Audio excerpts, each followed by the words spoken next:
Hello comparison test viewers, and welcome back to another All Cars Everyday video. I'm standing here with the brand new 2021 Kia K5, which in previous iterations was called the Optima. In today's video, it's going to be taking on some of its fiercest competition. And here's the 2021 Hyundai Sonata. I'm going to be comparing it to its corporate cousin, the K5, in 7 different categories and declaring an advantage to a particular car in each of those 7 categories. Furthermore, I'm comparing them at a specific trim level to keep the price cap as fair as possible. So more specifically, I'm comparing the Sonata SEL Plus to the K5 EX.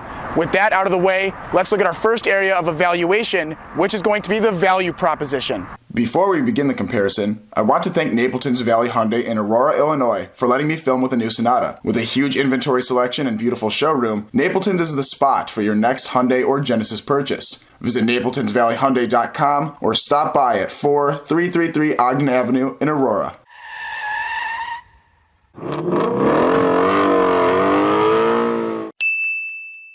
In this category, we take a look at the MSRP of each vehicle and then look at the standard features offered for that price. The K5 is brand new for the 2021 model year, but this vehicle is really just the updated Optima, a nameplate that has been sold here since 2000. It gets the K5 name for the future, which is what it's called in South Korea. The EX trim I am testing has an MSRP of $27,990. The outside of the new vehicle has heated mirrors, 18-inch gray alloy wheels with a machined finish, and a hands-free smart trunk that will automatically pop open should someone stand behind the trunk with the fob on their person. Lights on the new K5 are mostly LED units, including the headlights, daytime running lights, fog lights, and those amber signature lights found on many new Kia models. The taillights remain a more standard bulb type on the EX trim, however. The smart key allows entry to the locked vehicle without ever having to physically touch the fob, and you can also lock the door on your way out in the same manner. Use this system to get inside, and many will first notice the vast panoramic sunroof with its power sunshade. Turning to the 10-way power adjustable driver's seat, including 2-way power lumbar support, would be the next logical move. Passengers get a 6-way manual front seat of their own. All seats are trimmed in Syntex material, which, as the name implies, is a synthetic blend that's meant to mimic leather seating without the expense of real leather. Standard on the EX are both heated and ventilated front seats and a dual-zone automatic climate control system so that owners will be the appropriate temperature no matter what weather they reside in. Technology in the K5 revolves around 2 screens, the 8-inch touchscreen hosting infotainment features in the middle of the dashboard, and the 4.2-inch TFT LCD driver information center display that's situated in between an analog tachometer and temp gauge on the left and a similar speedometer and fuel gauge on the right. The screen is reconfigurable to show the trip distance, odometer, fuel range, and current MPG, a feature also seen in almost all new vehicles. The 8-inch screen in the dash seems small for a brand new model like this, as more and more mainstream vehicles are turning to nearly monitor-sized screens of 10 inches and above. A 10.25-inch screen is optional in the EX trim, but I'm starting to think screens like this should be standard. That equipment is shown on the car on screen, but it's not standard on the EX trim. However, the 8-incher still has wireless Android Auto and Apple CarPlay compatibility, as well as Bluetooth and a Sirius XM subscription, so it isn't lacking for content. Speaking of content, media is played through the K5's 6-speaker audio system, and you can also connect your phone to the aux or USB data port up front. The K5 has a pretty standard array of convenience features, such as a leather steering wheel, push-button start, an electronic parking brake with auto hold, and express up and down windows for the front row. There are plenty of places to plug in your devices in the K5, with 2 USB charge ports in each row. There is also a traditional 12-volt outlet up front and a wireless charger. Lastly, the Kia has a remote connectivity app that can be downloaded on your smart device that can send you maintenance alerts, connect you with emergency services, and more, called UvoLink. This is complimentary for the first 5 years of ownership. More advanced services like remote start, lock, and vehicle tracking are available on the app as well, provided you spring for the monthly fee. The Sonata SEL Plus has an MSRP of $28,200. The exterior of the SEL Plus comes with 19-inch alloy wheels, chrome and satin black exterior trim pieces, heated mirrors, and a twin-tip exhaust. All exterior lighting is LED, including the daytime running lights, headlights, and taillights. Finally, it has a proximity key that allows for easy access to the vehicle without ever having to touch the actual key fob, as seen on the Kia. On the inside, the Sonata seats have leatherette bolstering with Dynamica suede inserts. The driver's seat is power adjustable 8 ways, including power lumbar adjustment, while the passenger sticks with 4 ways of manual adjustment. Both those front captain's chairs are heated as well, and the rear seats fold in 60/40 sections like almost every other sedan. Technology in the Sonata also revolves around 2 screens, the 12.3-inch fully digital gauge cluster behind the steering wheel and the 8-inch color touchscreen infotainment system in the middle of the dashboard. This latter screen hosts Apple CarPlay, Android Auto, Bluetooth, and Sirius XM. This screen is dwarfed by the massive reconfigurable gauge cluster screen, which has a digital speedometer readout and fuel gauge on the left, and the tachometer, fuel economy, and temperature gauges on the right. Again, they're all digital. The middle portion displays information pertaining to trip distance, outside temperature, the drive modes, and active safety. It does not, however, display Google Earth or maps like seen in similar systems in Audi and Mercedes-Benz. Despite that, this fully digital readout is rare to see in this segment so far. Audio is played through a similar 6-speaker system. The convenience features inside include a leather steering wheel, an auto-dimming rearview mirror with a HomeLink universal transceiver, push-button start, and dual-zone automatic climate control. There are a couple USB ports up front and one in the rear row, as well as wireless cell phone charging up front. Finally, the front 2 windows have an express up and down feature, and the Hyundai has 2 apps available for download that allow remote access to the car. The first is called Blue Link, which is complimentary for 3 years on the 2021 Sonata. The owner can see maintenance reminders, diagnose check engine lights, and see a health report of their vehicle from their smart device. A more advanced connectivity app is available for a monthly fee. The second app is called the Hyundai Digital Key that made its debut on the Sonata last year. This feature uses a Bluetooth connection to allow owners to use their phone as if it were the key fob. A key card that fits in your wallet acts as a backup in case your phone dies. Unfortunately, this app is only available on the Google Play Store and is therefore not available for Apple users. I assume at some point in the future, this capability will exist. The Sonata has more for your money on the exterior, with bigger wheels and LED taillights. However, the K5 has more adjustment options for the seats and that panoramic sunroof. The Hyundai does have the 12.3-inch fully digital gauge cluster, and the phone is a key feature. The 2 vehicles are just $210 apart though. It's a tough call in this category, but ultimately I think the K5 we are testing is the value-oriented option. I went back and forth in my head over this, but the panoramic sunroof is a big ticket item, probably more important to the average consumer than the 12.3-inch gauge cluster and having LED taillights.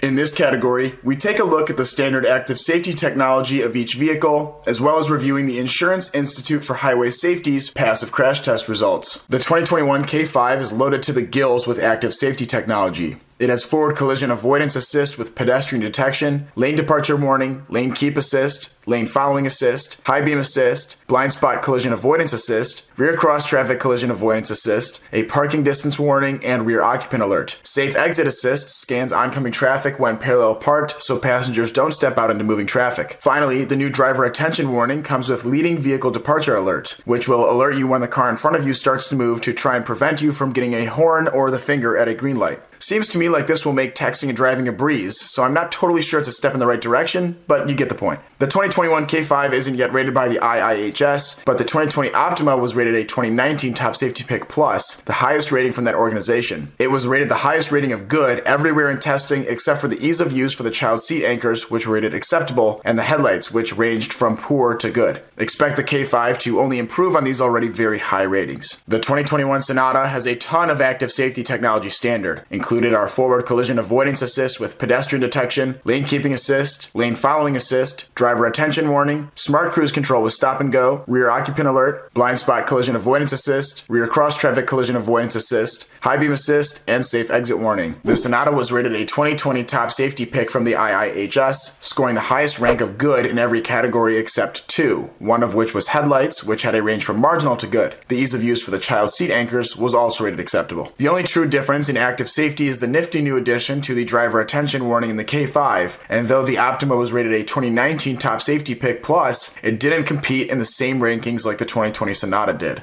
As such, there isn't a true advantage in this category until the K5 is rated by the IIHS. In this category, we take a look at the engine, transmission, 0 to 60 time, and other performance features that are relevant to each vehicle. Both the K5EX and Sonata SEL Plus have an identical 1.6-liter turbocharged inline 4-cylinder engine that makes 180 horsepower and 195 pound-feet of torque. A more powerful turbo 2.5-liter engine is available on the top trim Kia K5 GT, but this 1.6-liter base engine is plenty adequate. Strangely, the base engine on the Sonata is a 2.5-liter 4-cylinder, which I'm assuming is the naturally aspirated version of the same engine in the top trim Kia. The 1.6-liter is mated to an 8-speed automatic transmission that powers the front wheels of both vehicles. However, the K5 now offers all-wheel drive for the first time. If you want that option, you can't get it on the EX trim. Step down to the LXS or up to the GT line to get that feature. The Sonata remains front-wheel drive. Acceleration is conservatively estimated at 8.2 seconds to reach 60 miles per hour from a standstill in the K5, which is pretty on par with this segment and the mid-trim engine. Expect it to be closer to the Sonata's 7.3 second time when real testing gets underway on the K5, as the two have identical powertrains in the trims we are testing. In this category, the two are equal, but only because in the trims I have picked, they have the same engine and transmission. In other trims, it varies pretty heavily, and I believe the K5 would probably get the advantage in most other trims with its torquier base engine, stronger top-end engine, and the availability of all-wheel drive. In this category, we take a look at how efficient those powertrains are by looking at their miles per gallon, their average fuel range, and their yearly fuel cost. Both the K5 and Sonata get 27 miles per gallon in the city and 37 miles per gallon on the highway, but the combined rating for the K5 is 31 mpg and the combined rating for the Sonata is 30 mpg. The Sonata has a 477-mile fuel range to the K5's 459-mile range. Finally, the Sonata costs $1,085 a year to fill up, assuming gas is $2.22 a gallon and 15,000 miles are driven annually, compared to $1,050 for the K5 under the same assumptions. I suppose technically the K5 has better fuel economy and you might spend slightly less filling it up every year, but they're so close in this category that I must call it equal here. Plus, the Sonata has a longer cruising range anyway, adding to my point that they are overall pretty equivalent in this category.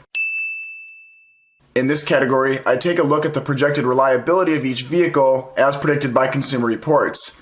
They extensively test every new vehicle for sale and use historical data to try and accurately forecast new car reliability. They rate each vehicle on a scale from much worse than average to much better than average. Both vehicles predictably achieved the same rating from Consumer Reports at average. Most specific fields the organization tests in were rated pretty highly for the Sonata's 3 model year moving average, as were the Kias. Survey results still maintain average reliability, but you have to remember that this data doesn't account for either of these two cars since their redesign. The data was averaged over 2017, 18, and 19 model year cars. There isn't data yet on the new models, but regardless, I have to call it equal. They should be pretty close in reliability as the years wear on anyway, considering they share a lot of the same parts.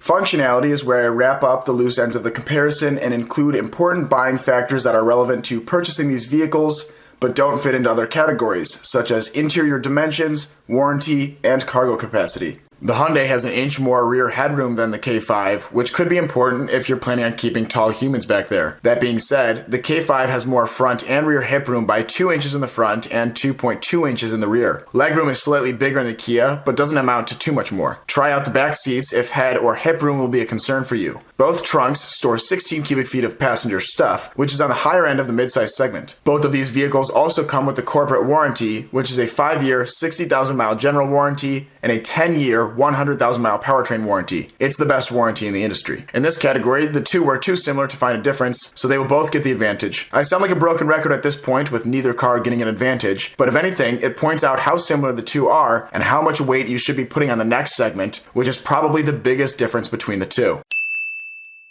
In this category, I do a light design analysis of the vehicles from my point of view. Of course, this category is completely subjective, so feel free to substitute in your own opinions as I go through what I think looks good and what could use work. Last year, I heaped praise on the K5's corporate cousin, the Sonata, for its bold styling statement both in the front and rear. The K5 looks even better in the front to me, and the rear is nearly as good as the Sonata. It looks more like a sports sedan than the Sonata, and is less bold, less of a statement, but is fantastic looking nonetheless. The K5's snout is pulled down over a thin grille, giving it an attack-style stance, and the lightning bolt signature amber LED lights only add to the demeanor of the front. The side profile attempts to pull off a cab rearward sports car proportion proportion, with a longer hood, a big rear overhang, and a sloping, coupe-like roofline. I think Kia did a better job on the Stinger sports sedan in profile, and I prefer the trunk deck lid of the easily comparable Sonata. From the rear though, the Kia drips curb appeal. The seemingly one-piece taillights are quickly becoming a Kia signature and makes the sedan look more upscale. I can see why the sloping roofline was designed the way it was from this angle because it looks phenomenal. Wide rear hips only add to the rear-wheel drive style that the profile of the car suggests, despite not being able to get this car in rear-wheel drive at all. Ever since 2011, the Sonata has been one of my favorite midsize sedan designs. Though it lost some of that trend-setting styling from 2015 to 2019, it returned for 2020. The front of the vehicle has squinty headlights that have a chrome bright piece that runs all the way up to the hood and connects at the base of the windshield. This style is rare for the front of any car. Unfortunately, the grille is shaped in a manner that makes the car kind of look like a catfish, with some of the side vents appearing like whiskers to me. In a weird way, that's not a bad thing in my eyes, despite the fact that I can never unsee it. The 2020 Sonata was the best looking midsize sedan all of last year to me. Part of that fact is aided by the side and rear profiles. The side profile does a great job of aping coupe-like design, whether you think that's appropriate for a four-door sedan or not. I like how the mini spoiler on the end of the trunk lid finishes off the overall shape of the side profile with finality. From the back, the one-piece appearing taillights are the inverse of its corporate cousin, the K5, with the connecting piece appearing at the bottom of the lighting unit. The top portion of the taillights also extend about 8 inches into that rear deck lid spoiler, and the whole unit makes the back of the car stately and luxurious. I bet it has a pretty luxurious replacement fee too, should it get damaged. Nonetheless, the rear of the vehicle is still my favorite midsize sedan design. On the inside, the K5 has a wide dashboard and transmission tunnel, and all the controls are lengthened and straightforward, bringing the midsize sedan into the popular design trends of 2021. It seems more luxurious than its MSRP, but the shifter is bulky and doesn't display the same understated quality of the rest of the interior. The dashboard has 2 solid straight lines, the bottom of which is a pseudo shelf for the gauge cluster and infotainment screen. That screen is shifted toward the driver, as are the climate control functions. Along with its corporate cousin, the K5 is dominating the midsize segment interior design ethos. Kudos to Kia for making such a premium feeling place to be. The inside of the Sonata was brought into line with much of the rest of the Hyundai Kia lineup, and by that I mean it is short, wide, and extremely attractive. The transmission tunnel center console widens almost imperceptibly as it rises toward the climate and infotainment controls. The vents are thin and are integrated perfectly into the area between the screen and climate. The steering wheel has 4 connecting points, which is different yet attractive, and the bright pieces remind me of an airplane or F1 car steering wheel, implying sportiness. Overall, the interior is one of the best in the segment stylistically, and the materials and fit and finish also speak for themselves.